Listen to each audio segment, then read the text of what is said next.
We've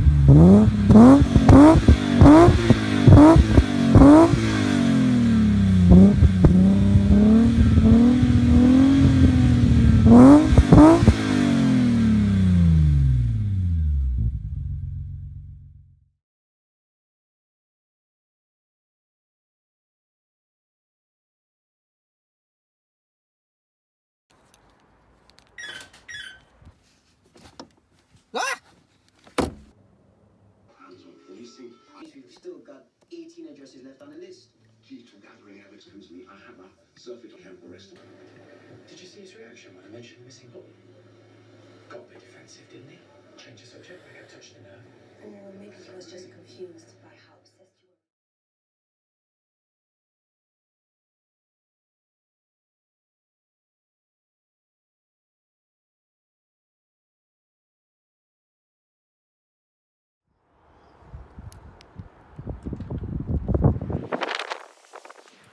Gonna have to push it out.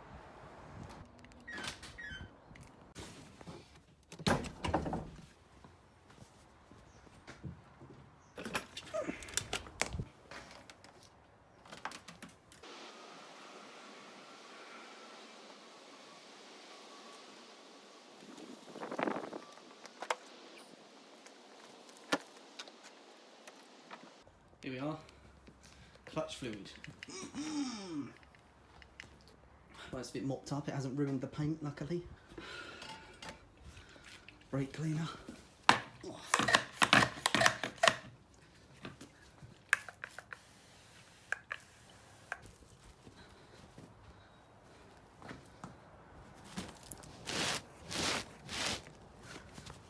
think I put it on these rather than axle stands. Gets them that bit higher. They're brilliant, these, much better than some of the metal ones. I think they were like 60 quid off Amazon, because they've got quite a shallow incline. I think the height of that is 180mm, and it's wide, so it will take wide tyres. Yeah, well worth the investment, even though I've got 3 pairs of axle stands, but these are easier sometimes. Now, quick safety tip, whenever using a trolley jack, make sure the last thing you do is you undo it so that it goes all the way down. The reason being, the next person that comes along isn't then assuming that it's done up tight enough, they're then doing it up themselves. I need to service this actually. I was saying to a mate the other day, I've had this 9 years and I've never done any sort of oil change on it. So I've got some hydraulic jack oil on the way.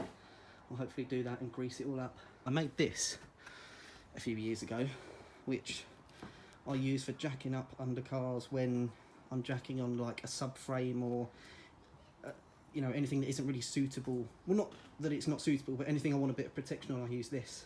Only problem is, it then makes it about 1 inch too big, so it doesn't get under the car. So I do have to jack the side of the car up with my little trolley jack to start with, just to get it going. I'll show you in a sec. But that doesn't go anywhere.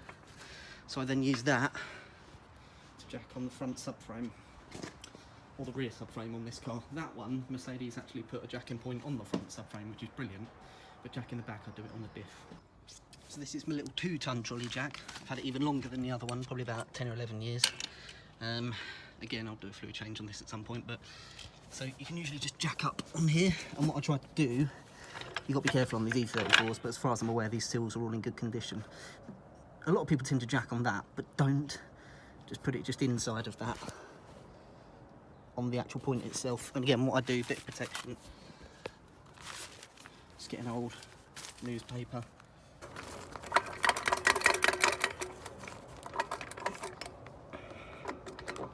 there you go. So the cradle of that, if you can see, is now seated sort of just outside that funny loop bit. You're then okay to just jack her up like so. About there on that subframe, that's pretty square. I mean, the reason I bought these is so I could drive the car onto them and then jack it up, but of course I've got no clutch, so I can't drive it. There you go, tipped slightly to this side, but that's fine. Can never be too careful.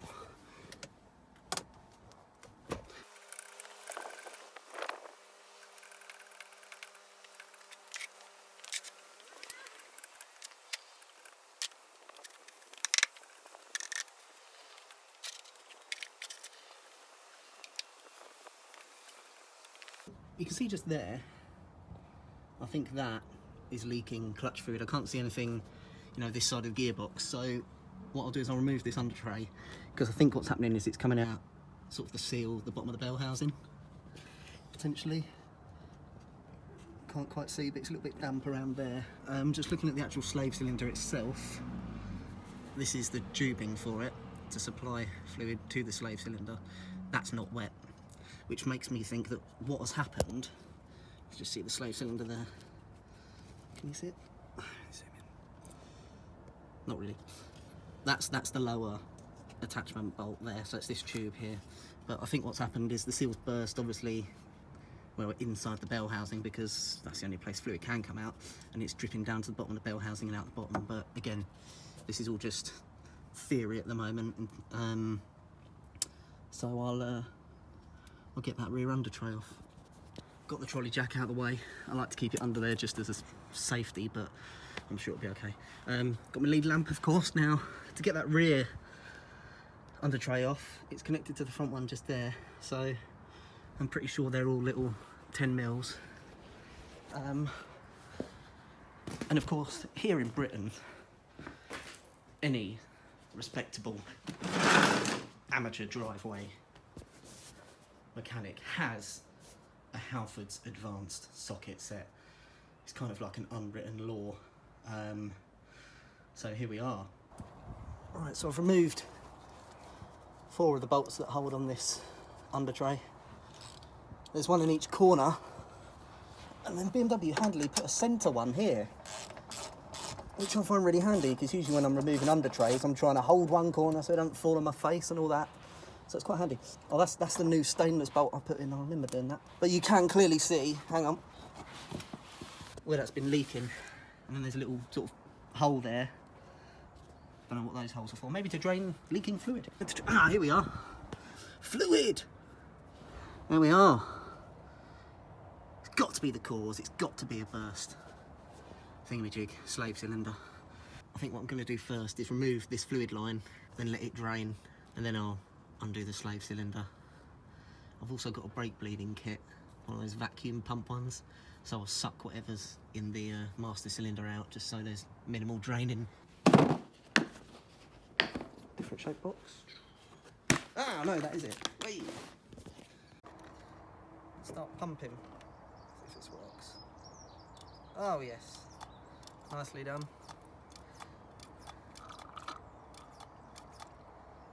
I'll do a complete flush of this stuff anyway. Oh, it's a bit brown and horrible down the bottom.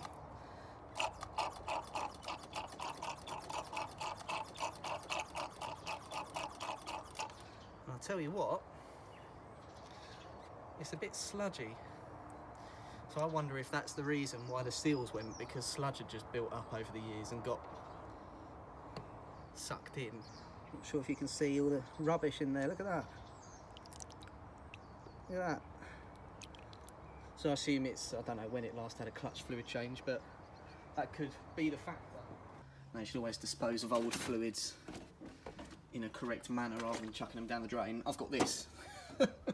So when that is filled up, I'll take that down the dump or something, but that is brake fluid from when I was bleeding the brakes on it, when I did all the brakes, when I did the rear calipers. So yeah, dispose responsibly.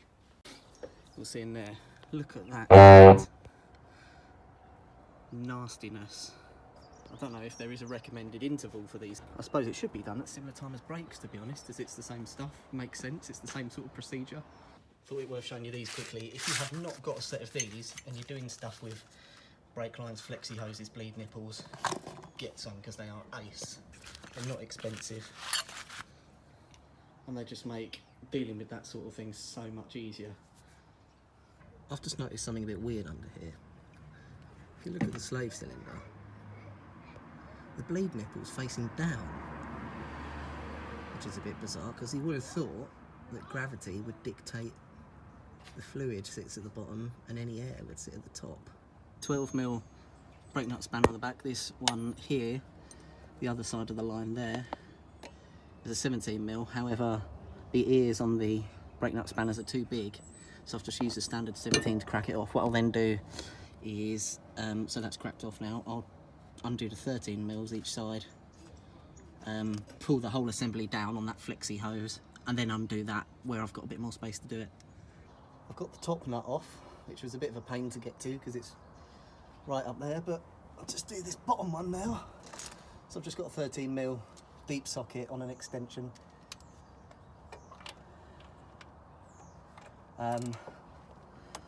Now one thing I just need to be really careful of is to ensure that, well, it's hand tight now, is to ensure that nothing drops into the bell housing. That should be it. I'll just wiggle it out and try and bring it out as square as I can. Ooh, that sort of jig then. Ooh! Oh wow! Oh, I've got the spanner still there. And that's it. I don't know if you can see that. Look how wet that is. There's fluid nearly pouring off of it. So let me just undo this from this flexi hose. Got my drain thingy here. Now this is why Dave said it was a good idea to crack it off to start with. Oh, bloody bracket's in the way. There's my 12 mil gone. Oh, fluid's already leaking. I can't just rotate it because of that funny little bracket, so I'll try and do it this way. Ah! Ooh. Oh, look at that. That's a little bit cloudy and ugly looking. And what I'll do, I'll literally just leave that to drain into that. There you go. So you can see how damp that all is. Yeah, so the way it's mounted to the car like that. This is what I was saying earlier. Whereas I'd expect it to be that way, so the bleed nipple is facing upwards, but who am I to question the design? A new slave cylinder, I've been advised, is about 200 quid. I think it's unique to the 6-speed as well, which is typical. These later M5s, they're very desirable with the big brakes and 6-speed box and all that sort of thing, but parts are a lot less universal. I think what I'll do, because it's getting a bit late in the day and the days are short here, it'll start getting dark at some point. I think what I'll do is put everything away, put the car back on its wheels, push it back in, and then I'll refurb the slave cylinder inside and put it back in another day. One thing I forgot before I put it away is just to remove this old reservoir so I can give it a good clean out. Yeah, it's a 6. So 6 mil on a Jubilee clip. I'm not sure if that's the original way of holding it on, that Jubilee clip, but oh well. It looks like it at the bottom, it's just a braided bit of hose that slips onto it, so it's nice and loose. Oh, literally just pulls up like that. And I think it is a bit of braided hose. Yeah, give it a twist. So what I'll do, get that Jubilee clip out of the way. I assume there's like a bit of a nipple on the plastic thing that I'll be careful not to break, but twisty.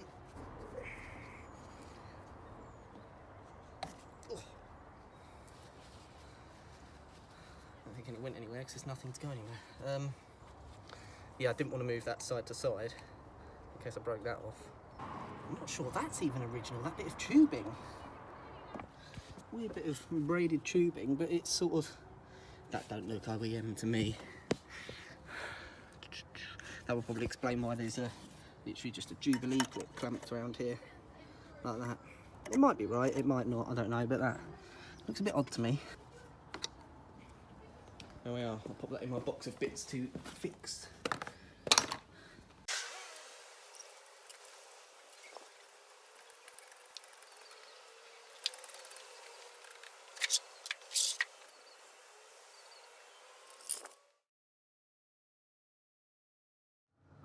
Try and pull it all apart and rebuild it.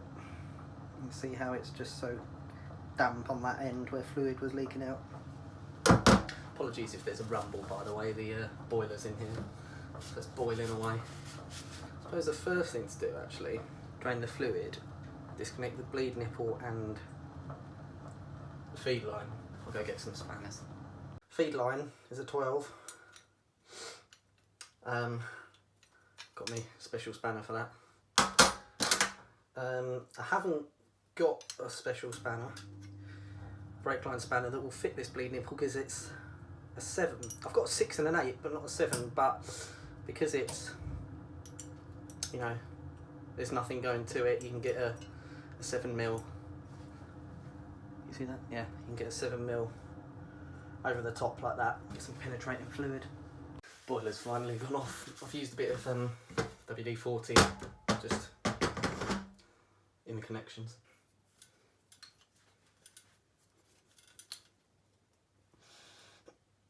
Oh, bloody hell.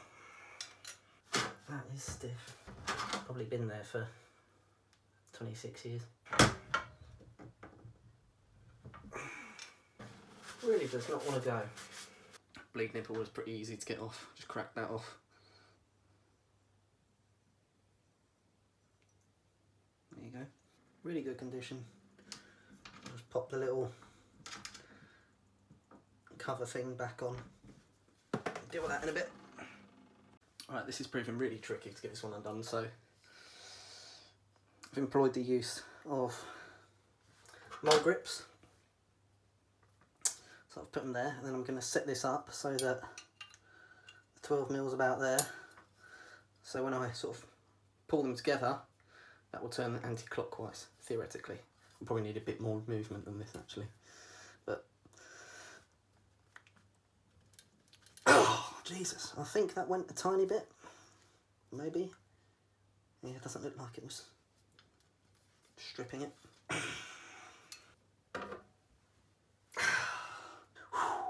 I think that's coming. It's just really stiff. Oh yeah, there we go. Oh no, no, it's just moving on the thing. Never mind. Well, to be fair, I know that's really well sealed and there's nothing wrong with this line, so to be honest, I'm just going to leave it on. I thought I'd take it off to, you know, clean up round it and clean up the line, but sod it. I'll just leave it on. See if I can get the old seals and stuff out. Don't really know what I'm doing here. I assume... Ah, there it is. Screwdriver picky thing. Just going to be really careful and try and angle this funny little retaining clip out.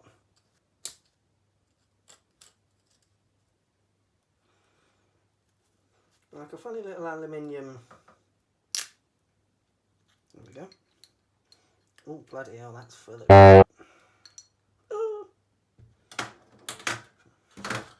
So what was just pulling off there was that funny little cog thing.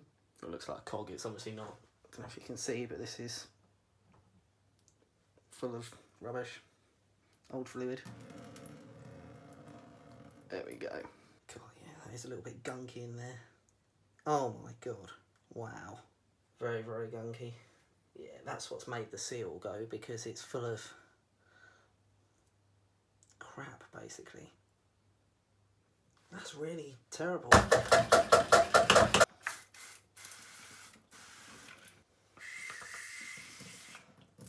I'm actually quite amazed at how much crap was in there. Hopefully the bores are all okay. The bore even. I'll give it a very careful go with some emery paper as well, just to ensure that everything's out. That is really awful.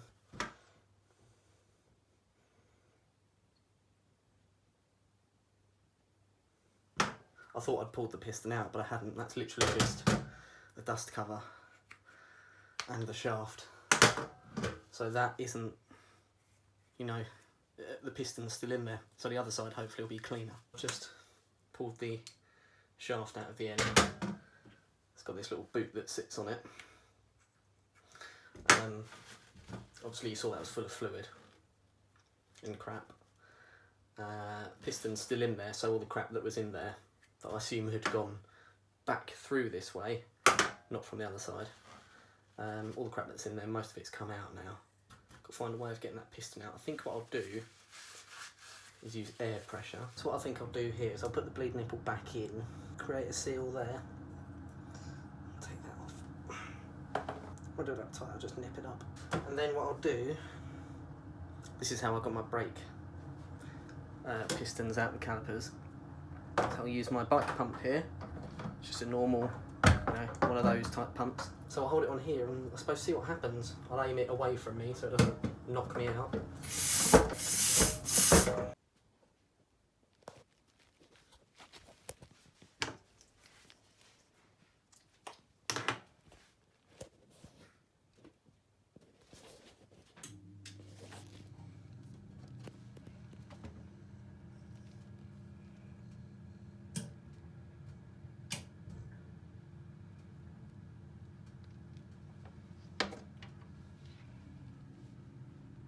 That's not in too bad shape. There's no scoring or anything that I can see, major scoring. This is the old seal, so this used to sit in there. I think what had happened was all that rubbish that was sitting in the bottom had just gradually worn away and worn and worn and worn until it had ruined the seal basically. So yeah, look at that. There you go, that really shows it. That's a new one, that's the old one. New bits and old bits. There's also a spring that sits behind the piston in the ball. So the new bits I've got basically a new main seal for the piston. I've got a new one of these. I was warned to inspect the old one carefully because the old ones apparently are of better quality. The old one, see there's a lip on the bottom there.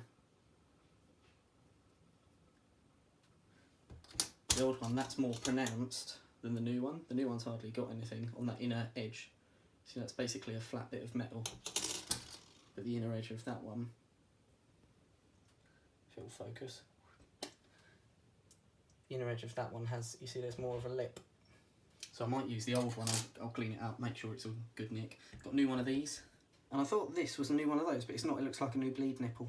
So that'll have to reuse, but that, to be fair, there's nothing wrong with that at all. So next job, like I said, I did manage to get that out, doesn't really need to come out to be fair.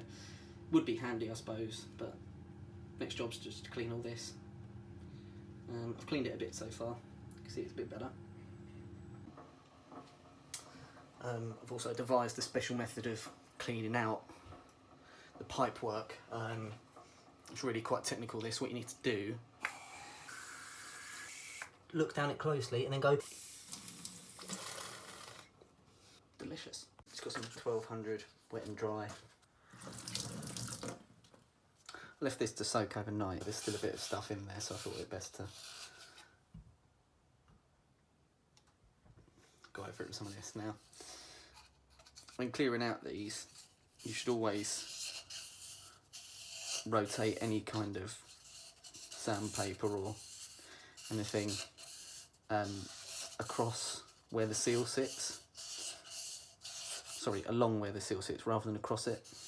Because if you've got loads of microscopic bits going that way, you're then going to potentially have fluid leaking, so try and keep it as level as possible and just twist it round like so.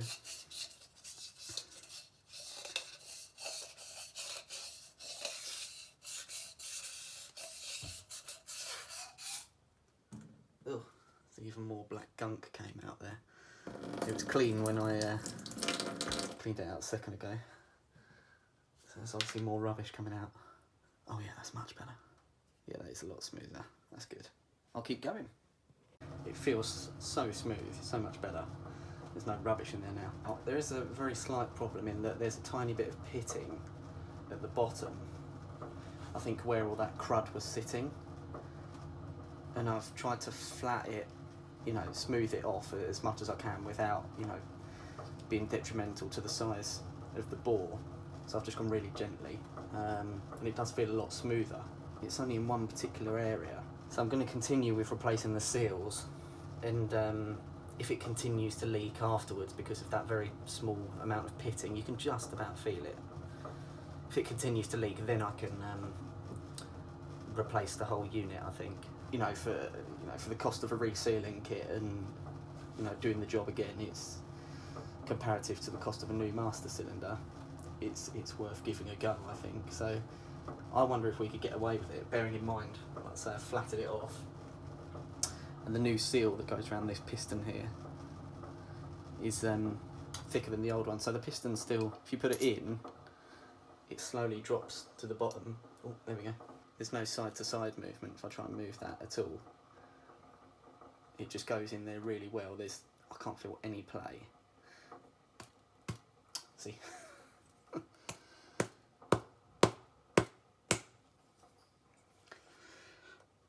There we go. I've just heated up the seals in some warm water. That's a lot more flexible, although it's still pretty stiff, but that was the idea of putting it in the water. So it goes that way, because that's the way the other one was. I've got to try and get it over this end without breaking it. It's going to be tricky. Oh, bloody hell. Just work your way around whilst holding the other end.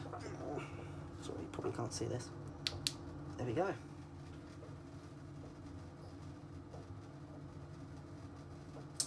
New seal in place. You can see how much more of a, there you go, if I get it on that background, you can see how much more of a taper there is on that compared to that. See that? One's flat, one's not. I assume it's literally just a case of bloody pushing it in. I've dried it all out. Actually, just to make sure, I'm going to blow a hairdryer down it. So yeah, I just blew it out with a hairdryer. I think this is literally a case of just pushing this in here. I mean, I don't know any other way of doing it, to be honest. I wonder if a bit of WD-40 might just be a wise idea. A tiny bit, just to help lubricate it. It'll get flushed out anyway. Yeah, let's give that a go. That might help. Ah, straight in. There you go.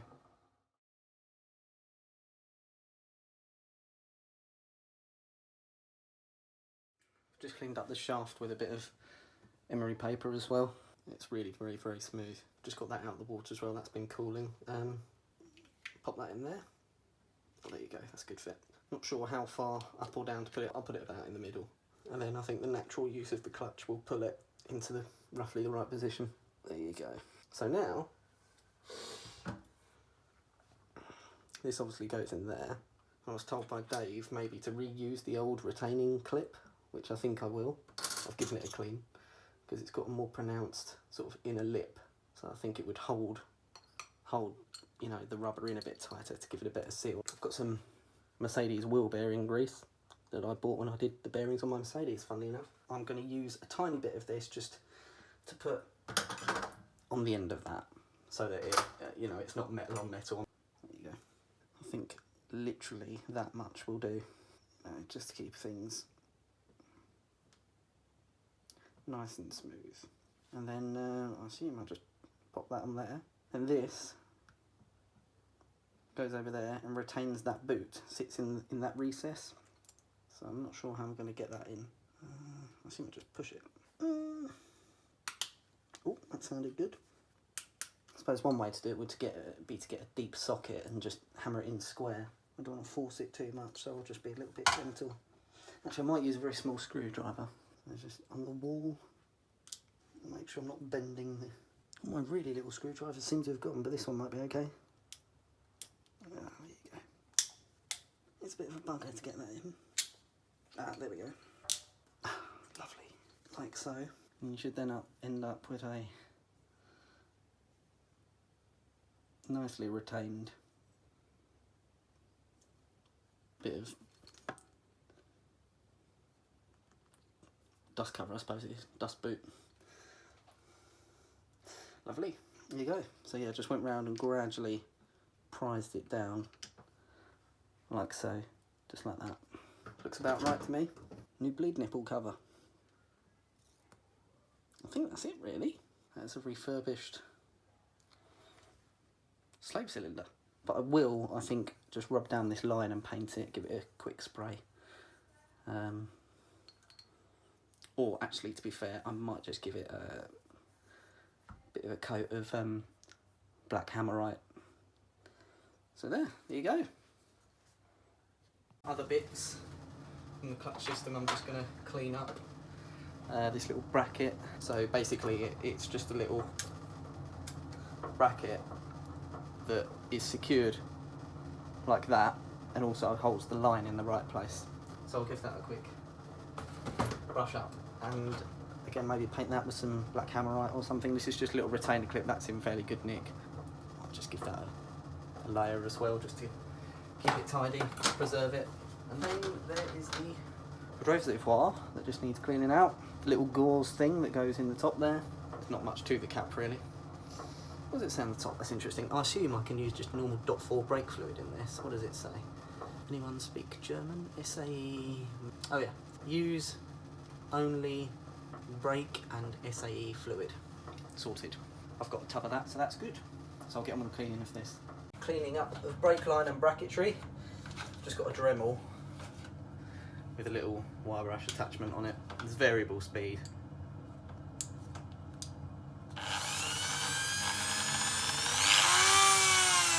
I'll start on the lowest speed, obviously. I'll start with this just to see how, you know, it gets on with cleaning it up. Usually wear goggles with this sort of thing, but it's quite dark in here, so I'm taking a risk. Start on a particularly dirty bit so you can see the difference.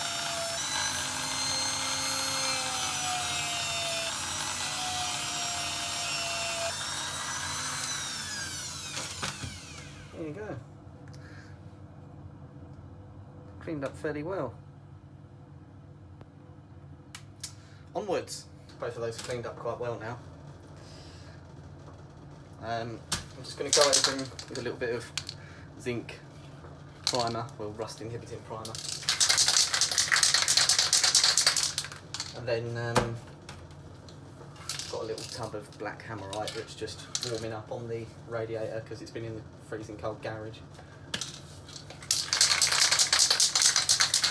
While that primer's drying, I'm just going to give these a very, very light brush over on the lowest setting. I've already done it with an actual hand wire brush, but just to get any flaky bits off. Literally just brushing it over like that.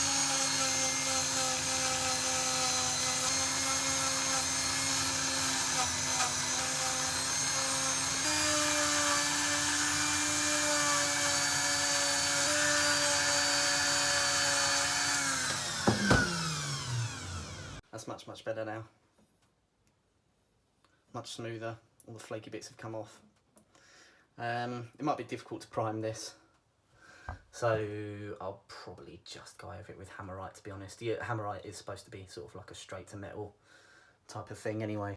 In my usual fashion, I got carried away. Started painting the line and thought, sort of, I'll just paint the cylinder as well. They're all primed up, then I'll paint those in the same black hammerite as well.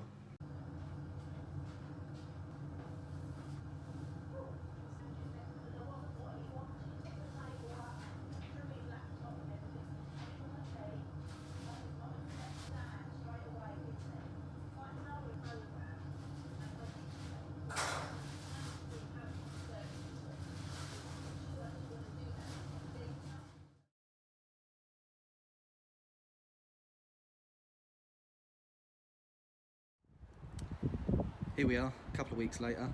It's not raining, it's not snowing, and it's reasonable temperature. So hopefully we can get that slave cylinder back in today. Just pushed it out the garage, so hopefully it'll be the last time I do need to push it.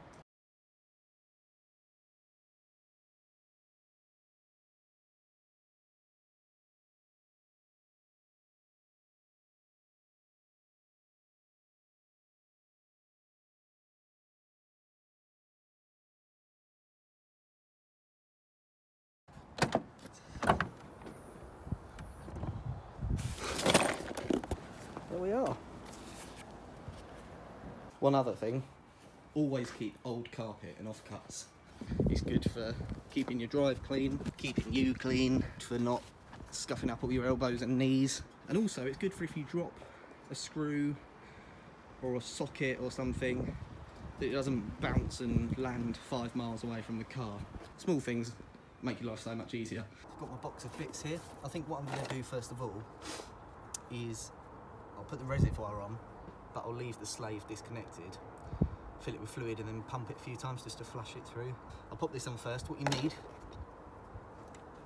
6mm socket just to undo that Jubilee clip a little bit, so you've got space to slip it over. Now I originally thought this and this funny blue and white tubing were not original, however I've been told they are, which looks say, it looks nothing like any other tubing on the car. Nothing I've ever seen on the car before, to be honest. The reservoir has a couple of little indentations so that it sits in the right place. Now below that line that goes around the middle, I'm not sure if you can see that, but there's a couple of sort of notches just there. That means that that sort of locates onto the bracket quite nicely. Slip the Jubilee clip on with the bolt facing towards the front of the car. Pop this in, like so. There's no clamp or anything that goes around there, by the way, that just sits on there. And I found the best way to do it is to slide the clamp over the mounting on the car, and then slide the reservoir just down into it and locate it. Whoop, right there. Grab your 6mm again, and again, just to make life easier, make sure you orientate the actual screw head of the Jubilee clip somewhere that's easy to access it. Whilst doing so, make sure you're not fouling anything else. In this case, obviously, there's nothing near it at all. There we go. Literally just need to sort of nip that up like so. It doesn't need to be really tight, doesn't weigh anything, and worst of all, you don't want to do it up and crack that reservoir, which means fluid's going to leak everywhere. It's going to be a mess. Don't over tighten stuff, no matter how tempting it is. This little gauze just sits in the top there, like so. Cap thing sits on the top of that. Oh, there you go, it's located properly. Cap then sits on top of that. Ah, there you go. It screws in like so. I'll keep the cap on. I'll go get some fluid, and then I'll pump it through. Just open the door there to make sure that the clutch pedal is up, because when there's no pressure in the system, you know that the clutch itself isn't pushing the pedal back, it just sticks to the floor. Always make sure you've got a bit of rag, bit around there. Right, now I'll try and get the best angles to do this. Coolant cap's in the way. So you just pour it through the gauze, again that stops any big stuff getting in there. Look at that, lovely. Much, much, much cleaner than it was before. There is a minimum and a maximum level on this, but I'm just going to top it all the way up and pump it through, obviously. There you go, that's it. Lid on that straight away. Lid on that as well. Do it up all the way and then back it off, just so that it, you know, doesn't create a vacuum and suck it back up. And I'll keep that round there just in case, for whatever reason, any bubbles push any out the top. So as you can see, I've got my little trusty drain thing there. That's the flexi hose that goes to the slave. What I'm just going to do is go around the other side and pump it with my hand rather than my foot. I don't know what pressure it's going to be like, so obviously if there's no pressure it will just get stuck on the floor and might shoot out, so I'm going to do it gradually. So I'm going to push it down. Oh, there we go. Maybe that's residue stuff that's left in there. It's a bit there's a few bubbles coming through. So that's down, slowly bringing it up, going down again. See, nothing that time. And up, down again slowly. I'm expecting it all to just shoot out. And up, down. Oh, a bit more there. Up. I suppose it probably actually shifts very little fluid, it's just in a confined space, so a lot of pressure built up. Down. Oh, a bit more that time. Up. I'll check the reservoir in a sec. Down. Ooh. Quite a bit there. That's still down. Up and down. Yeah, this is more like it. Up, down. Yeah, I'm fairly convinced that's flushed out. So what I'll do is I'll just leave it up. I'll probably have to get my dad out to help me bleed it. Oh, how come it's all just flowing out? I suppose when it's up, the feed bit into the master cylinder is open, and then as you put your foot down on the clutch, it goes past the opening so that the pressure can build up, obviously. So that's probably what it's doing. It's probably just pulling a bit through from the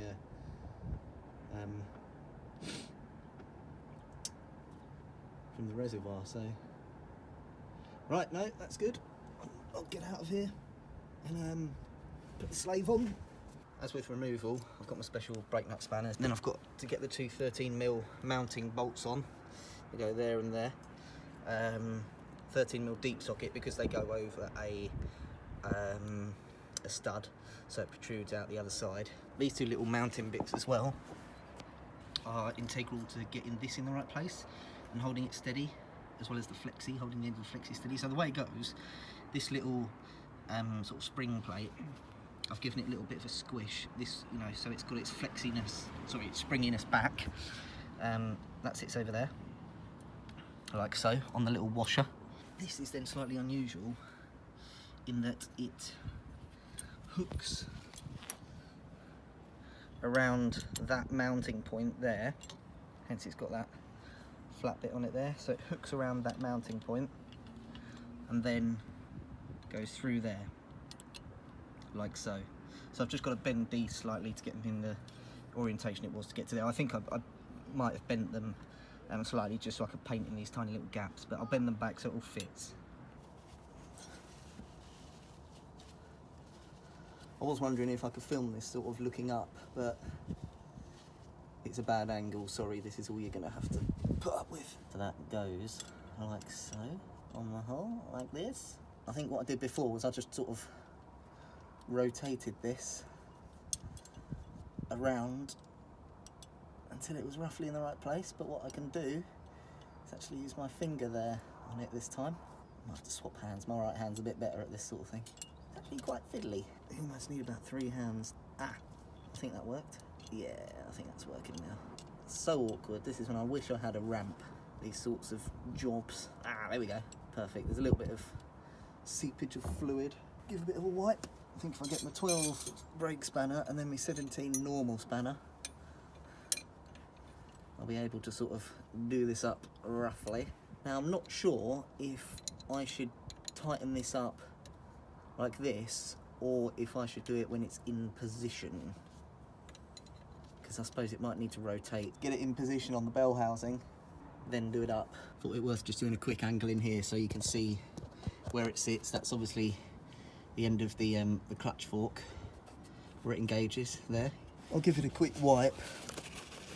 So I've got the slave roughly in place. I thought I'd just show you what I did. It was been an absolute nightmare to line up.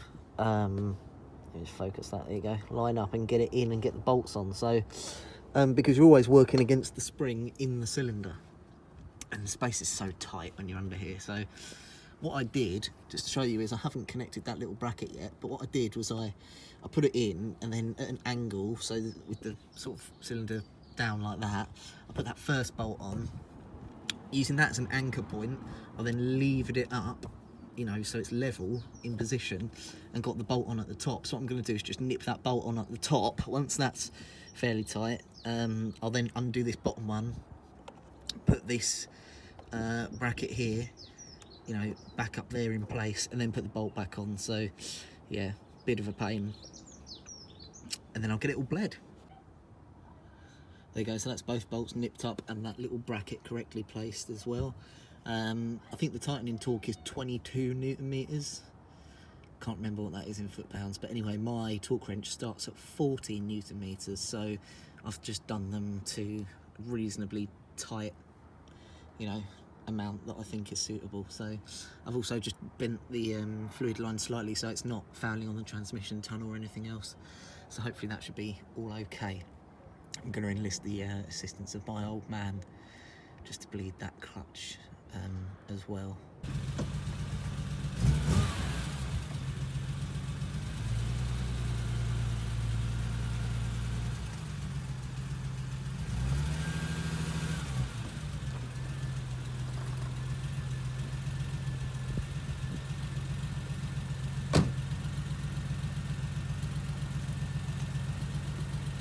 That's all bled. It is misfiring slightly. Every now and then it does misfire. I think something needs to be looked at, whether it's injectors, valve clearances, something like that. Sometimes it does misfire a bit when it's cold, so I'm just leaving it to run, get some temperature in it, and sometimes that misfire then tends to disappear.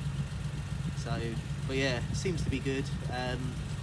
It's one of those things, I was trying to work out, does the clutch pedal feel right? But I don't really remember what it felt like before, plus I've got heavy steel toe caps on, so the biting point doesn't seem to be slipping away. There seems to be enough pressure, the gears engage fine, there doesn't seem to be any leaks, fingers crossed. So yeah, I think that's a job well done, hopefully.